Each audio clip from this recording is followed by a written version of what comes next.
Pakistan cricket টিমে বাবর আজম সাধারণত শটে না হলে স্লিপে ফিল্ডিং করে থাকেন।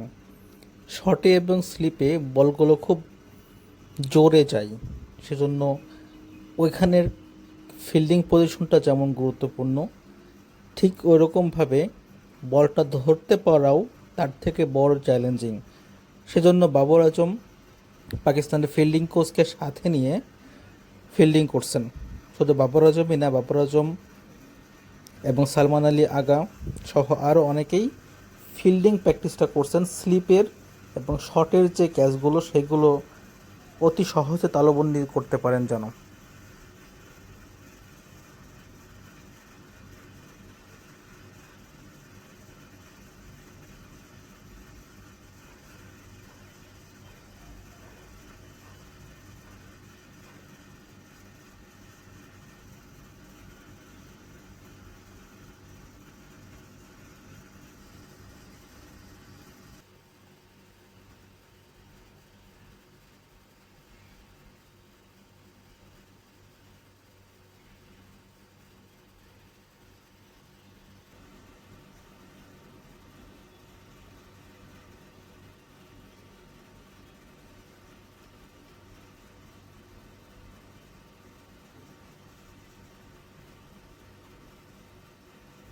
শর্ট স্লিপের পরে একটু লং স্লিপ নিয়ে নিল।